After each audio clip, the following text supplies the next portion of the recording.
So as discussed in the last class, let's have a quick revision of the homework that I have given you so that I can have a brief look at all this who have done it. और क्योंकि आज English की class नहीं थी तो how many students have already done it, just want to know. क्योंकि class तो नहीं थी, I agree with that. Why do you wait for the class? जिस दिन काम दिया उसी दिन फिनिश करो ना. मैंने एक्सरसाइज के नाम पे एक छोटा सा क्वेश्चन दिया था, स्विमिंग पूल. लेट मी सी उसके अंदर क्या लिखा हुआ है. हम सब एक साथ पढ़ेंगे और अभी के अभी मुझे थोड़ा सा बिना लिखे वर्बली समझाओ आप कि इसके मेन पॉइंट्स क्या बनेंगे. नोट्स में मतलब समझ में आता है, क्रिटिकल पॉइंट्स जो होंगे उसके मेन पॉइंट्स बनाएंगे और जो लेस इंपॉर्टेंट होंगे उसके सब पॉइंट्स. कुछ कॉमा कॉमा होगा वो अलग, सब सब पॉइंट्स. ठीक है, तो चलो बताओ. Swimming pools were once considered a luxury limited only to the rich. Page number क्या है? 5.13. ओके, 5.20 बुक में आ गया सबके? एनीवन विदाउट बुक जिसकी बेंच पर ये नहीं है? Very good. अच्छा, इंग्लिश की क्लास नहीं थी आज. Same excuse. कितने पे हो गए एक्सक्यूज? हाँ, आसपास वालों से अरेंज कर लो ना. इतनी तो फ्रेंडशिप रखो.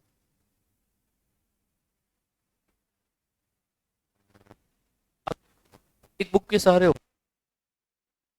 वह चलो इस पे देखो. ओ गरीबों, इधर देखो, इधर थोड़ा सा है हमारे पास बुक. प्लीज की बुक रोज लाया करो. मेरी क्लासेस कभी भी हो जाती है, कोई भरोसा नहीं है. एक्चुअली क्या होता है ना, यंग टीचर्स की क्लासेस रैंडम होती है. थोड़े से एज वालों की जो क्लासेस है वो बता के होती है, क्योंकि उनको आने में टाइम लगता है. आज मैं फ्री था, सुबह सुबह राजकुमार सर क्लास ले सकते हो? मैं तो 6 बजे ले लूंगा. 6 बजे 7 बजे तो आज को 10 बजे आना है. मैं 10 बजे मेरे पास क्लास ऑब्वियसली नहीं. तो सर 11 बजे डन. तो मुझे ये बात 9 10 नहीं 8:30 बजे की बात है. 8 8:30 बजे उन्होंने बोल दिया मुझे कि आज 11 बजे आपकी क्लास है. तो मैसेज तो तुम्हारे पास 8:30 9 बजे आ गया था. कितनी बजे आया था? आया ही नहीं. इंग्लिश की क्लास ही नहीं थी उसमें. That's quite unjust. क्योंकि उन्होंने मुझसे तो कंफर्म कर लिया, तुमको नहीं बताया. ओके, ठीक है. बाकी मेरी क्लासेस कभी भी हो सकती है, इसके रेडी रहना. इंग्लिश की प्यारी सी छोटी सी बुक है, उस लेके आओ. आई अंडरस्टैंड सिर्फ 40 मार्क्स की ही है 400 में से, लेकिन कुछ तो वैल्यू है ना. टोटल 13 चैप्टर्स है. 13 चैप्टर्स कम नहीं होते. आपके रीजनिंग में शायद 4 या 5 चैप्टर्स ही होंगे. मैथ्स में कितने? मैथ्स में चैप्टर्स कितने हैं टोटल? हाँ, ये मैथ्स वाली बुक में ही है क्या रीजनिंग भी? है ना. तो 4 रीजनिंग के और 8 मैथ्स के, तो टोटल 12 हो गए. हाँ, स्टैट्स भी है उसमें. स्टैट्स के कितने? 7. फाइन. अच्छा ये बताओ, पेपर 1 अकाउंट्स का है, उसमें कितने चैप्टर्स हैं? बहुत सारे. अपना इमोशन मत बताओ, फैक्ट बताओ. फैक्ट. इमोशन तो है बहुत सारे. काउंटिंग नहीं है. ऐसे मत बोलो इनफाइनाइट है. 20 20 30 हो. देखे ही नहीं कभी. भगवान मालिक है तुम्हारा अगर तुमको चैप्टर का नंबर नहीं पता है तो. 10 10 तो. हाँ, अच्छा. नहीं, इंटर की तो मैं पूछ ही नहीं रहा ना. मैं तो सीए फाउंडेशन की पूछ रहा हूँ. 16. ये 16 वाले कौन आया? ठीक है, सच में 16? अच्छा, वो अंदर यूनिट्स में भी है, डिवाइडेड है. मोटे मोटे तौर पे ऐसे तो अपने सेंटेंसेस भी डिवाइडेड था. मोटे मोटे तौर पे 16 चैप्टर. इंग्लिश में अपने पास कितने? 13. मैथ्स की बुक में 3 सब्जेक्ट्स है.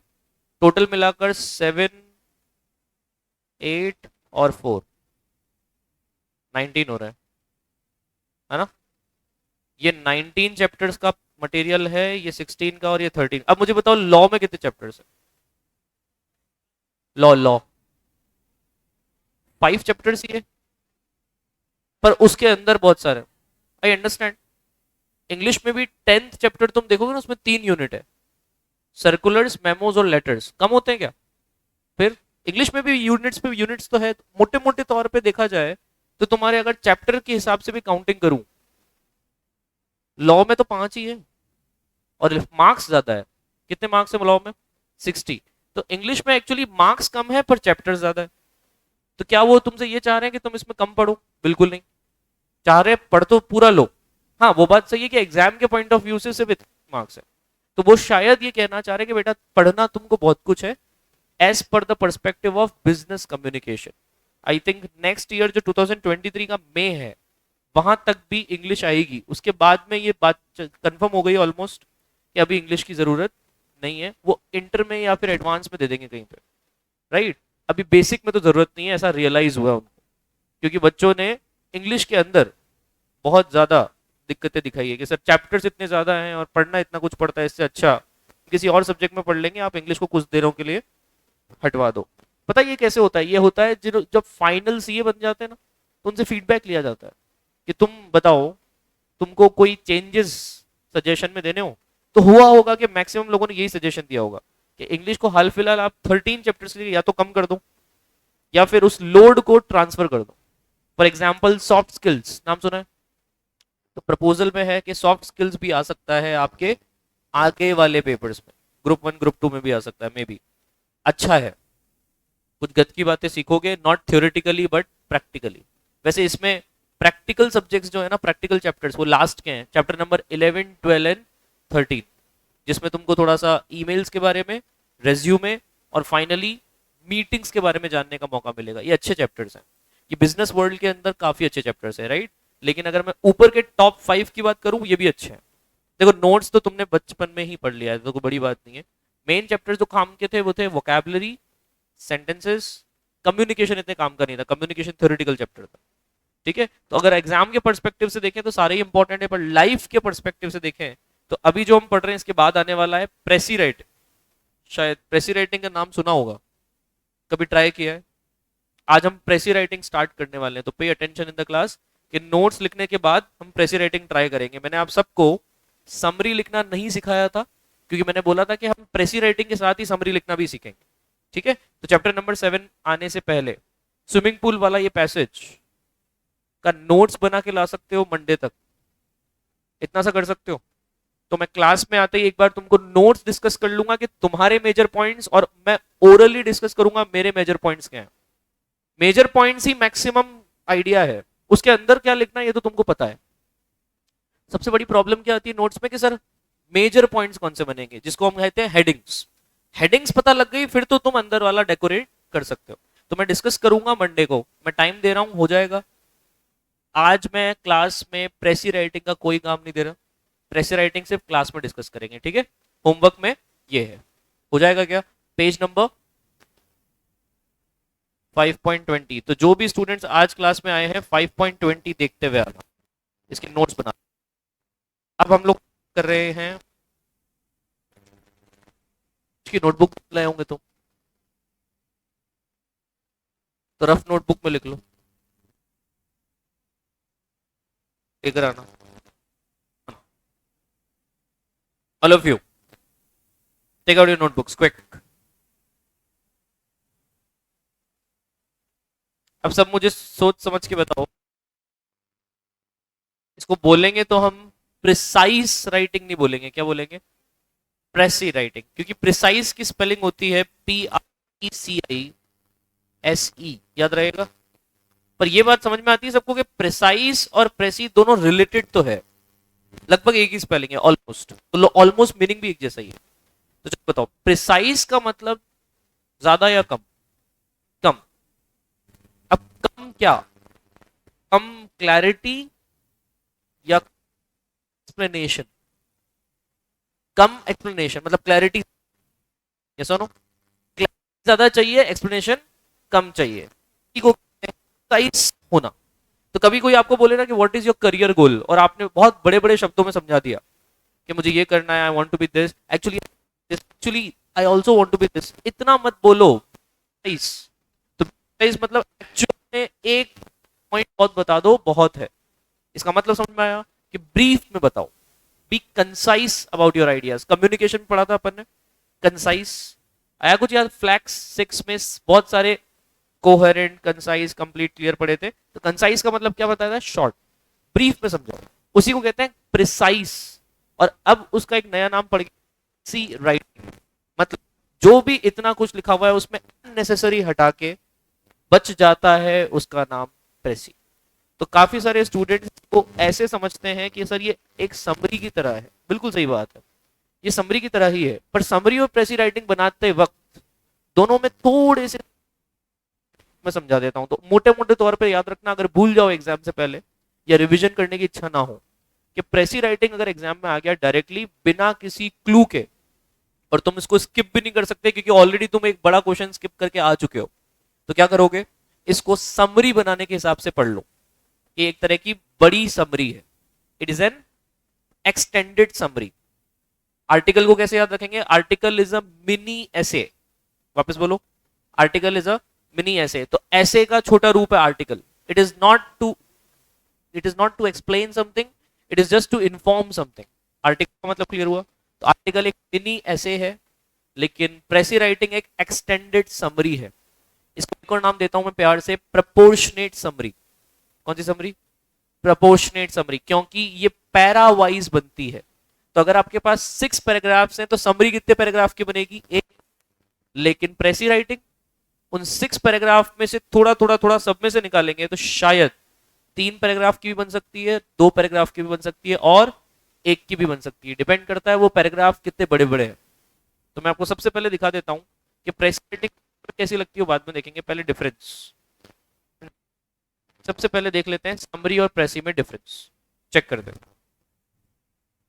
It brief out the crux of the passage. What? Summary. तो ये मेन, इसमें पैरा वाइज समरी नहीं होती है, ओवरऑल समरी होती है। तो बताओ प्रेसी क्या करता है? Briefs out the main thought of the content. Now tell me, is every new paragraph a new thought? इसका मतलब जब थॉट समराइज करोगे तो पैरावाइज होगा ना, लेकिन जो क्रक्स होगा वो ओवरऑल। तो बताओ ये सेंट्रल आइडिया क्या दे रहा है आपको? थीम समझा रहा है, लेकिन ये पूरा सेंट्रल आइडिया नहीं दे रहा। ये आपको क्या कर रहा है? Proportionate summary. It's a proportionate summary.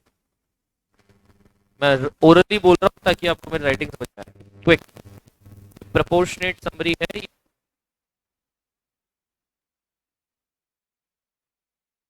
Overall summary. लिख लिया क्या सबने? जरूरी है। I want neat and clean note, you know. Can I jump to the next point? The next point is, to it brief the main thought. That's, लिख लो एक। आगे बढ़ते हैं। दोनों में टाइटल की जरूरत है, बिल्कुल। This also needs a title and that also needs a title. तो अगर इन दोनों में सिमिलैरिटीज देखी जाए तो दोनों ऑलमोस्ट सेंट्रल आइडिया की बात कर रहे हैं। एक para-wise central idea, overall central idea. Summary में भी टाइटल चाहिए, प्रेसी में भी टाइटल चाहिए। ये पैसेज सेंस यूज करता है और ये भी passage sense. What is passage sense? Passage में लिखा हुआ है कि भाई हमारा जो ह्यूमन सोसाइटी है वो धीरे धीरे सिविलाइज्ड होता जा रहा है। हम लोग बहुत बढ़िया क्लास के मैनर्स सीख रहे हैं आजकल। अब तुम सबको पता है रियलिटी क्या है, कॉमन सेंस लगाओ थोड़ा सा। हम लोग धीरे धीरे बर्बादी की तरफ जा रहे हैं। वैसे तो फैक्चुअली हम अनसिविलाइज्ड हो रहे हैं, पर देखो परसेप्शन का फर्क है। ऑथर को लग रहा है हम सिविलाइज्ड हो रहे हैं, तो तुम के हिसाब से चलोगे, खुद के हिसाब से, ऑथर के हिसाब से।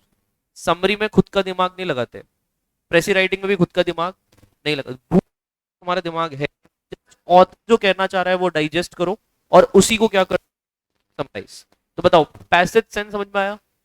पैसेज सेंस मतलब सन इज अ स्टार या sun is a planet? Star. Passage में लिखा है कि a new discovery has found sun as a planet. Suppose अब तुम दिमाग मत लगा देना कि actually sun is a star but in the passage sun is a planet. No no no, actually actually नहीं लगाना। सन इज अ प्लैनेट, खत्म। ये तुमको याद क्यों रखना है? क्योंकि पैसेज सेंस याद रखना, खुद का दिमाग नहीं लगाना है, ठीक। तो दोनों में एक चीज याद रखना कि भूल जाओ अपनी तरफ से कुछ कंक्लूजन देना है, नहीं, ऑथर ने वही हमको कंक्लूड करना है, दैट्स इट। उसी को इंट्रोड्यूस भी करना है और उसी को कंक्लूड भी करना है। ये तो सिमिलैरिटी है, और दोनों का इंट्रोडक्शन क्लियर हुआ। वो प्रोपोर्शनेट समरी थी और ये ओवरऑल समरी। यहां तक समझ में आया? तो चलो इन दोनों का परसेंटेज देखो थोड़ा सा। ठीक, कितना होता है? 1/4। ओरिजिनल टेक्स्ट का 25%, याद रहेगा। 25% ओरिजिनल कितना होता है? 1/3 होता है। थर्ड 50% भी नहीं हो रहा है, चेक करो। ऑलमोस्ट 33%, 33.33%। दोनों कौन सा? प्रेसी राइटिंग, और सब कौन सा हो गया? समरी। ये याद रहेगा। परसेंटेज वाइज इसलिए बता रहा हूं क्योंकि ये आइडियल परसेंट है, ऐसा नहीं है तुम कैलकुलेट करने बैठ जाओ। तो 33 के आसपास you can directly go for कि अगर 3 पैराग्राफ है तुमको 1 पैराग्राफ की प्रेसी राइटिंग चाहिए, और 6 है तो 2। कैलकुलेशन समझ में आ रहा है? चलो समरी है 4 पैराग्राफ्स की 1 चाहिए, 8 होगी तो भी 1 चाहिए, पर क्योंकि ओवरऑल चाहिए इसलिए 1 से काम चल जाएगा। इतना याद रखना।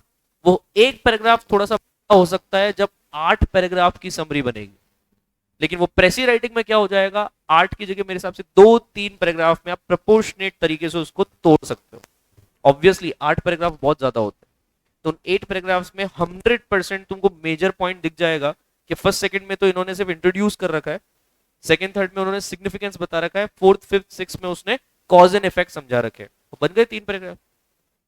ऐसे करना, ठीक है। थॉट समझ में आना चाहिए कि रीडिंग वाइज थॉट क्या है। Next please. ये ब्रीफ स्टेटमेंट है, और वो किसका ब्रीफ स्टेटमेंट? किसका? लॉन्गर राइटिंग पीसेस का। ये इसके यूज एग्जाम से सिर्फ इतना सा याद रखना, लाइफ के लिए काम आएगा। ये इसका यूज है कि जब बड़े बड़ी बुक्स नहीं होती, मूवीज, 3 घंटे की मूवी है, एक छोटा सा रिव्यू चाहिए, व्हाट इज समरी, ठीक है। Reviews are almost like a summary. अच्छा, अगर एक बहुत बड़ी बुक पढ़ी है आपने 400 पेजेस की, आपसे पूछे, किसी ने पूछा इसके बारे में एक छोटा सा समरी दे, समरी में उसका बुक रिव्यू दोगे, और वो बुक रिव्यू मोस्टली 1 पैराग्राफ में होगा, नॉट मोर देन दैट। लेकिन ये लॉन्गर राइटिंग पीस का है इसलिए ये इतना छोटा है। अगर वो ब्रीफ स्टेटमेंट का शॉर्टर राइटिंग पीस होता तो शायद उसको प्रेसी राइटिंग कहते हैं। प्रेसी राइटिंग कैसा होता है ध्यान से सुनना। रिसर्च पेपर का नाम सुना? रिसर्च पेपर 2 तरीके के होते हैं, एक तो ऐसे वाली लेंथ के होते हैं, और एक होते हैं 2-3 पेज के। अगर वो ऐसे लेंथ का रिसर्च पेपर है जिसको थीसिस भी कहते हैं, तो उसका क्या बनेगा जल्दी बताओ उसकी।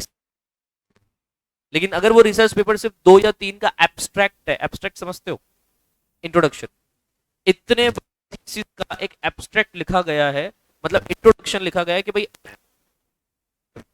हम किस बारे में सर्वे कर रहे हैं, कहां से हम डेटा, इंट्रोडक्शन तो 2 पेज का है। तो उस एब्स्ट्रैक्ट का क्या बन सकता है? प्रेसी राइटिंग, ताकि वो एब्स्ट्रैक्ट और जल्दी समझ में आए। हो सकता है रिसर्च पेपर ही 2 पेज का हो, उसमें भी क्या बन जाएगा? तो नाम उसका कुछ कुछ लोग समरी में बोलेंगे, पर तुम याद रखना कि समरी कभी भी मल्टी पैराग्राफ की नहीं होती। तो समरी की जगह उसका नाम क्या रहेगा? प्रेसी राइटिंग, अगर वो मल्टी पैरा समरी है तो। ठीक। एक और, it summarises all idea is 1 paragraph, जबकि इन अ मल्टी पैरा प्रेसी। याद हो जाएगा? ये इंपॉर्टेंट। हटा दूं ये जो मैंने यूज वाला पॉइंट लिखा,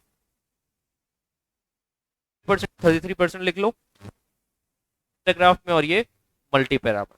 टाइटल दोनों में लगना है, पैसेज सेंस दोनों में फॉलो होगा। यहां तक समझ में आया? तुमने ये पढ़ा क्या? Follows the order and the proportion of original text.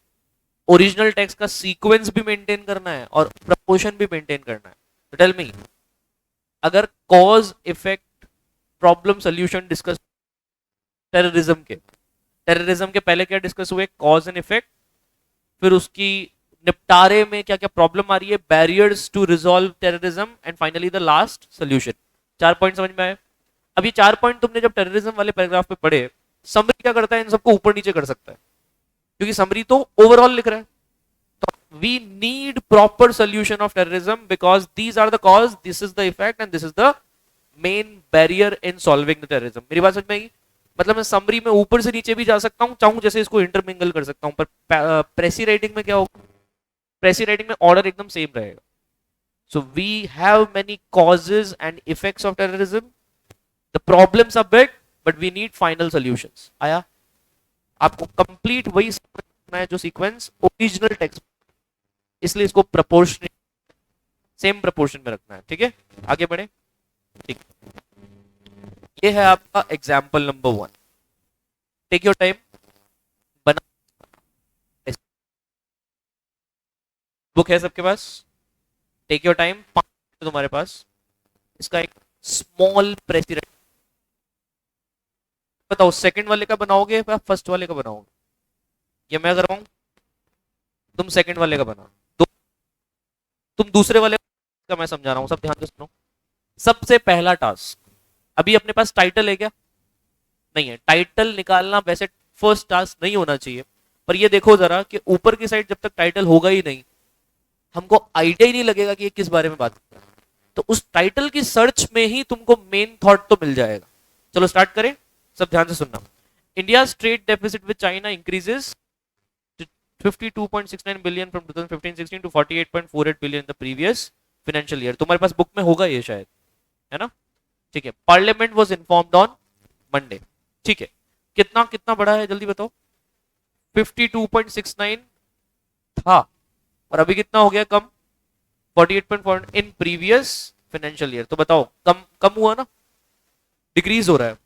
इस डिक्रीज के पीछे पार्लियामेंट को इंफॉर्मेशन दी गई है. पैराग्राफ नंबर 2 पे आ जाओ.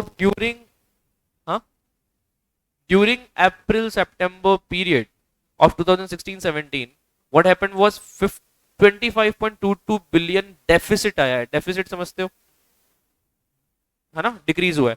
अब मुझे बताओ, ये डिक्रीज यहां पे तो साफ दिख रहा है 4 बिलियन, $4 है ना?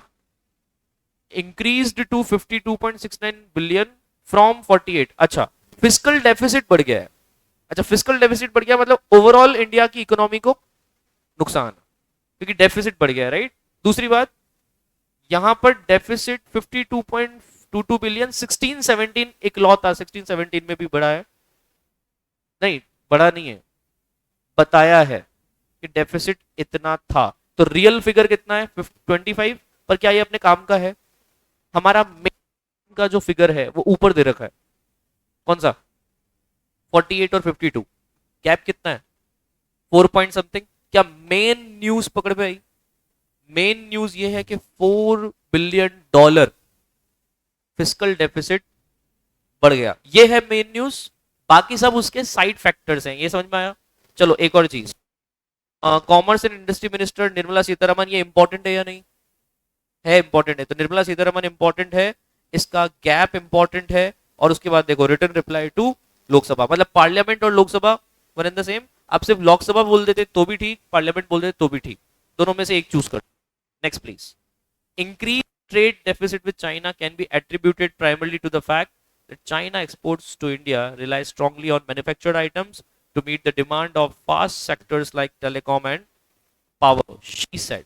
Now tell me, this is what happened. What का आंसर मिल गया तुमको? What का आंसर मिल गया. अब बताओ, ये what के बाद why it happened का आंसर दिख रहा है क्या? कि टेलीकॉम एंड पावर सेक्टर्स के क्या बढ़ गए थे? इंपोर्ट्स. मिला. Increasing trade deficit with China में हुआ यह है कि चाइना के पास एक्सपोर्ट्स हमारे कम जा रहे हैं और इंपोर्ट्स ज्यादा हो रहे हैं. तभी होता है ट्रेड डेफिसिट.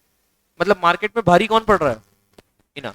और वो और भारी पड़ेगा अगर ऐसे बढ़ता गया तो मेन रीजन क्या है? साफ लिखा हुआ है, चाइनीज एक्सपोर्ट्स टू इंडिया. इसका मतलब चाइनीज इंपोर्ट्स हो रहे हैं हमारे यहाँ पे. हाँ, वो लोग क्या कर रहे हैं? एक्सपोर्ट. ये क्लियर हुआ? कौन से सेक्टर में? तो आई थिंक एक रीजन भी मिल गया तुमको. क्या इसको कॉज कहते हैं? कॉज. तो हमको मैटर भी समझ में आ गया. फर्स्ट पैराग्राफ दोनों पे बन सकता है क्या? यस और नो. और सेकंड पैराग्राफ किस पे बन सकता है बताओ? उसके कॉजेस पे. अब थर्ड पैराग्राफ में क्या लिखा हुआ है सब ध्यान.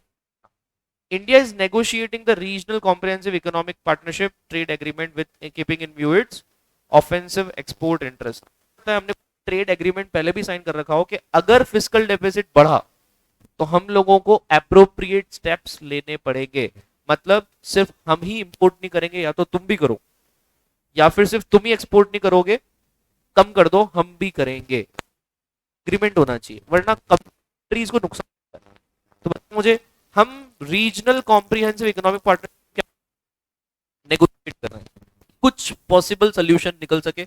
या तो तुम अपनी रेट करो, एक्साइज ड्यूटी कम करो, हमारी एक्साइज ड्यूटी या तो हम बढ़ाएं, जब हम भी एक्सपोर्ट मारते हैं तो हमारी भी तो एक्साइज ड्यूटीज लगती है, तो कस्टम ड्यूटीज वगैरह को कुछ ना कुछ नेगोशिएट करके कम करना पड़ेगा या बढ़ाना पड़ेगा, ये देखना है। Next please. Sensitives like the respective of all participating countries including China. Not only China, हमको चाइना के अलावा भी बहुत सारी कंट्रीज के साथ ये नेगोशिएशन फिर बनाना पड़ेगा। Next please. She overall expert reports किस बात की बन रही है? ओवरऑल है नेगोशिएशन की, और इन 3 लाइन में हमने बास्केट को बढ़ाने के हमको डाइवर्सिफाई करना है अपना ट्रेड बास्केट। मतलब ऑलरेडी जिन इंडस्ट्रीज में हम काम कर रहे हैं, हमको और सारा आइटम्स को एक्सपोर्ट करना पड़ेगा, तो शायद अपना ट्रेड मल्टीपल डाइवर्सिटीज में बढ़ाना है, तब जाकर हम मैच कर पाएंगे उनके एक्सपोर्ट इंपोर्ट्स को। नेक्स्ट। विद मैन्युफैक्चर्ड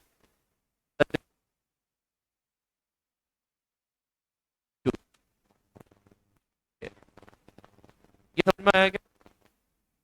किस किस में बढ़ाना है? कम मैन्युफैक्चर मार्केट, उनके गुड्स हमारे तक पहुंच रहे हैं तो हमारे गुड्स भी उन मार्केट तक पहुंचने चाहिए। And finally other non tariff, उन बैरियर्स का भी ध्यान रखना है जिससे या तो उनको फायदा हो रहा है तो थोड़ा सा बढ़ा दिया जाए, और थोड़ा बहुत अपने लिए भी एक्साइज ड्यूटीज को कम करवाना है। तो क्लियर हुआ? बताओ सॉल्यूशंस कौन से पैसेज में है वाले? क्या ये सॉल्यूशंस है? प्रॉब्लम्स कह सकता हूं, इसको प्रॉब्लम नाम दे दो तो नीचे वाले का नाम सॉल्यूशन, और वाले का नाम कि मैटर क्या है, what is the matter. Matter समझ में आया? ओवरऑल इन दोनों को एक पैराग्राफ में डाल सकता हूं आराम से, इसको मैं एक पैराग्राफ में डाल सकता हूं, इस लास्ट सॉल्यूशन वाले को भी एक पैराग्राफ में डाल सकता हूं। वैसे 33% करने के लिए तो 2 पैराग्राफ होने चाहिए, यस और नो? 4 के 2 भी कर सकते हो, पर 33 का मतलब ये भी हो सकता है कि हम ओवरऑल ही कितना कर दें, एक पैराग्राफ, ये भी पॉसिबल है। तो पहले हम प्रोपोर्शनेट दिखाते हैं, फिर हम लोग चेक करेंगे कि जरूरत पड़ेगी तो एक कर देंगे। तो प्रोपोर्शनेट का मतलब देखो, सबसे पहले देखो टाइटल क्या है, India's increasing trade deficit China. कितने स्टूडेंट्स हैं? काम होगा नहीं, प्रॉब्लम इंक्रीजिंग की है, डिक्रीजिंग की होती तब तो कोई दिक्कत ही नहीं होती। तो अच्छी चीज, फोकस किस पे है? क्या हम ट्रेड डेफिसिट के प्रॉब्लम्स एंड सॉल्यूशंस बता रहे हैं? किसका ट्रेड डेफिसिट है? चाइना के साथ, तो ये लिखना जरूरी है। क्या कीवर्ड समझ में आए? कीवर्ड है इंडिया और चाइना, और उनके बीच में ट्रेड डेफिसिट, और वो क्या कर रहा है? बढ़ रहा है। ये समझ में आया क्या? कीवर्ड्स अगर मैं अपने टाइटल में नहीं लूंगा तो टाइटल जस्टिफाइड नहीं लगेगा। एक टाइटल कोई और सजेस्ट करो, ये लंबा थोड़ा सा, इसको तो अननेसेसरी हटाने पड़ेंगे। Increasing trade deficit in India या विद चाइना, ज्यादा इंपॉर्टेंट क्या है? देखो ट्रेड डेफिसिट चाइना, तो the readers of India automatically comes to know कि इंडिया, एक वर्ड तुम स्किप कर सकते हो, कौन सा? इंडिया। चाइना तुम स्किप कर सकते, ज्यादा इंपॉर्टेंट। इंक्रीजिंग ट्रेड डेफिसिट की कोई प्रॉब्लम है जिसको हम निपटा सकते, जो शॉर्ट कर सकते हैं टाइटल? पैसेज पढ़ा ना तुमने मेरे साथ? चलो और बताओ जो तुम्हारी तरफ से अच्छा हो।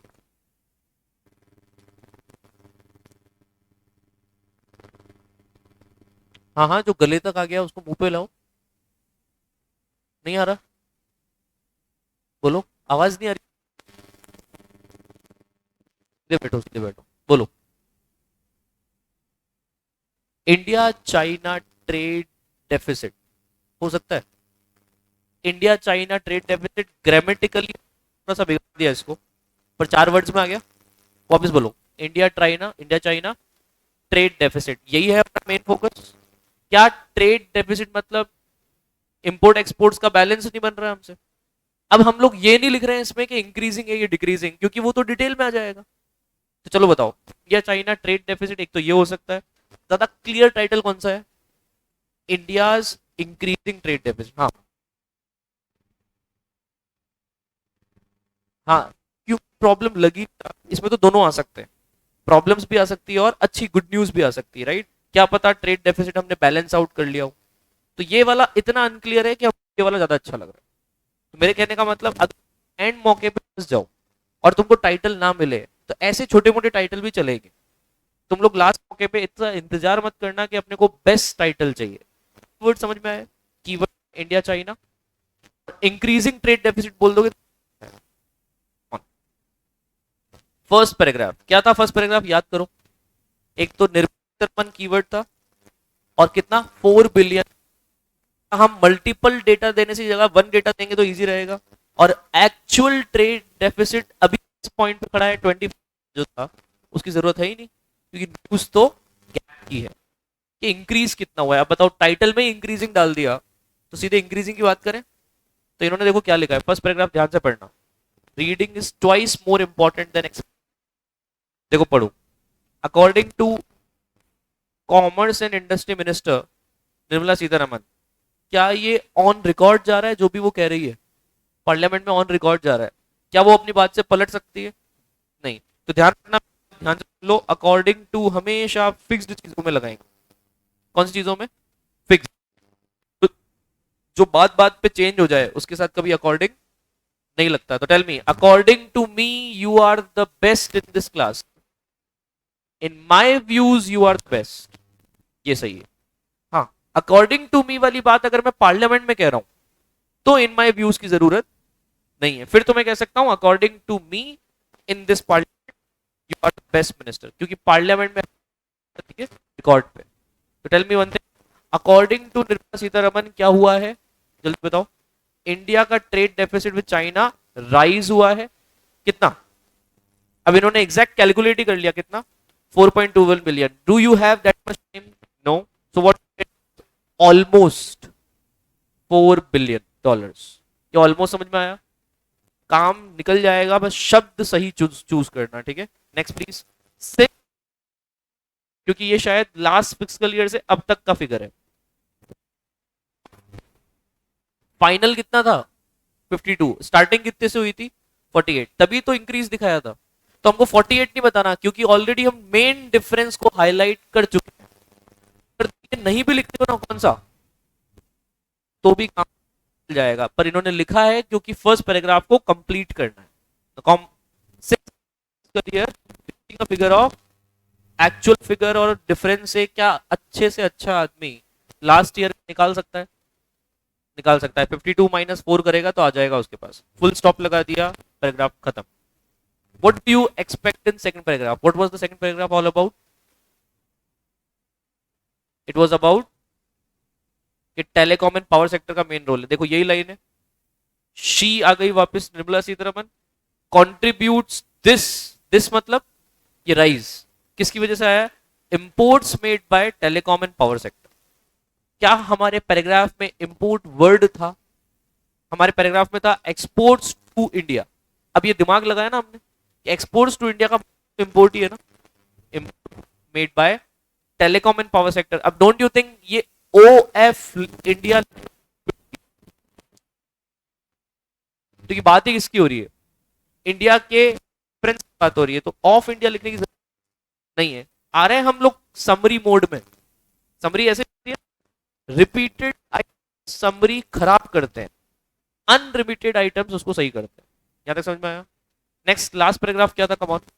तो हम लोग ट्रेड एग्रीमेंट को नेगोशिएट कर रहे थे। सोल्यूशन में क्या था? Trade agreement negotiation. दूसरा, को डाइवर्सिफाई करके एक्सटेंड करना है, मतलब अपने को अपने एक्सपोर्ट इंक्रीज करने हैं। Trade export increase, trade basket diverse, और थर्ड क्या था? नेगोशिएट करना है। इन्होंने क्या क्या लिखे हैं चेक करो। टू ब्रिज दिस गैप, मतलब टू हैंडल दिस प्रॉब्लम, क्या लिखा? Reports are being made to enhance the overall experts, सही है, एक्सपोर्ट्स को एनहांस करना द मार्केट, एम्फेसाइजिंग ऑन तीन चार आइटम्स थे, कौन से आइटम्स, सर्विसेज, मैन्युफैक्चरिंग गुड्स, वो ले लिए इन्होंने सर्विसेज और मैन्युफैक्चरिंग गुड्स। अब नोट करने वाली बात यह है, क्या इससे पहले एक आइटम और दे रखा था, थर्ड आइटम कौन सा था वो, ऑफ मार्केट एक्सेस, इन्होंने तीसरा ईटीसी लिख सकते हैं ना तीसरे पॉइंट की जगह, इन्होंने लिखा नहीं है पर तुम लिख सकते हो, क्या करोगे, 5-6 पॉइंट दे रखे हैं, 2 लिखे बाकी एटसेट्रा, समरी ऐसे ही होती है। मेन मेन पॉइंट ले लो क्योंकि इन्होंने भी मेन मेन पॉइंट्स पहले उठाए थे, रिजोल्यूशन ऑफ मार्केट एक्सेस को हम लोग ने हटा दिया, तो चाहे तो ये ए एंड डी की जगह कॉमा लगाकर manufacturing goods etcetera, all of you, market access और enhance the overall growth, negotiation वाला आइडिया करेंगे जब करेंगे, मेन काम क्या कर सकते हैं, एक्सपोर्ट्स बढ़ाने के लिए ट्रेड बास्केट को बढ़ा सकते हैं। तो बताओ कॉन्क्रीट स्टेप को समझ किया और जो थ्योरेटिकल स्टेप था कि हाँ नेगोशिएट करेंगे जब करेंगे उसको छोड़ दिया, तो लेस इंपॉर्टेंट को छोड़ना और मोर इंपॉर्टेंट को पकड़ना, यही है आर्ट ऑफ प्रेसी राइटिंग।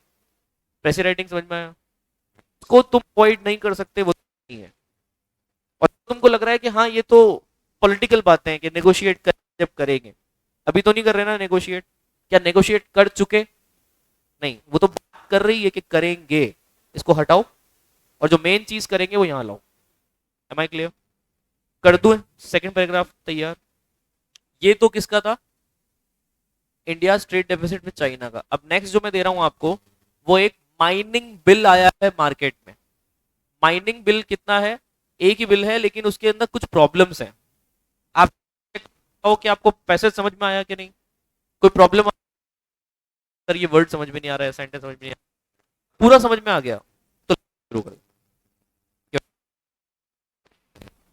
ये तो हो गया, समझ में आ गया होगा, कम ऑन, एक चीज समझ में आई तुमको, मैंने प्रपोर्शनेट समरी बनाई, अब क्योंकि ये दिखने में बहुत छोटे छोटे लाइन की अलग अलग ग्राफ लग रहे हैं, तो व्हाई नॉट इन सबको एक साथ रखकर, दिखने में लग रहा है समरी बन गई पर एक्चुअली क्या है ये प्रेसी, अब इसकी समरी होती तो ये लास्ट वाला जो पॉइंट था ना सॉल्यूशंस, हो सकता है इससे स्टार्टिंग हो जाती है, कैसे कि we need to increase the overall in because China is increasing its exports in India, ये कुछ बात समरी में बात कर सकते हैं, तो समरी में ऊपर नीचे जैसे करना है, मेन चीज है को ओवरऑल समराइज करना है, राइट,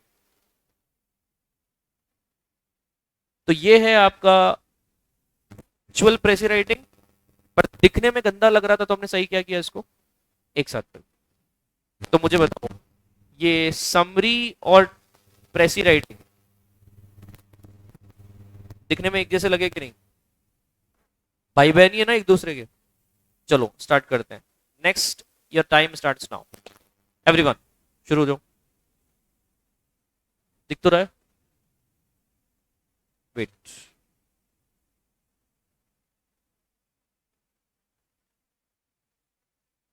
दिख रहा है क्या, करो करो, फिनिश करो,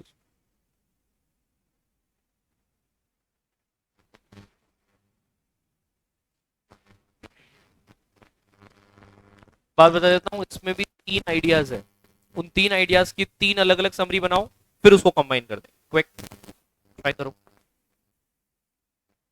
देखो आइडिया दिखा तुम सबको, न्यू माइनिंग बिल इंट्रोड्यूस हुआ है, shovel money from mining companies to rural areas but the devil could lie in the detail, the proposal has 3 defects, come on, यहां तक तो इंट्रोडक्शन और यहां से क्या स्टार्ट हो रहा है, डिफेक्ट्स, ये कहां तक जा रहे हैं defects, I think understate their profits, खत्म, ये देखो यहां तक दिख रहा है क्या,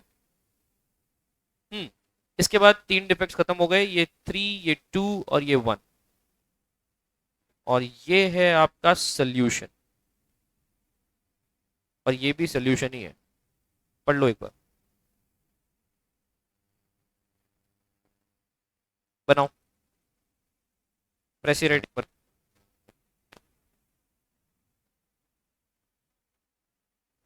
10 minute, 10।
In this much time is sufficient. This is India's new mining bill has provisions which seek rightly to solve. अच्छा ऊपर से समझ में आया? एक नया बिल आया है जिसमें 3 डिफेक्ट्स हैं, लेकिन वो डिफेक्ट्स पे हम बाद में आएंगे, पहले इंट्रोडक्शन समझाएंगे. It can be the first paragraph की फर्स्ट लाइन. क्या इंटेंशन अच्छा है, रिच लोगों से पैसा निकालकर किसको देना है? पुअर. इंटेंशन तो अच्छा है उसका बिल का, पर उसमें टेक्निकली डिटेल, डेविल डेविल कहाँ है? डिटेल में. मतलब जो एक्चुअल प्रॉब्लम है वो कहाँ दिख रही है? डिटेल में. ऊपर ऊपर से तो अच्छा लग रहा है, डिटेल में सबसे पहला पॉइंट क्या? कम ऑन बोलो. मैंने तुम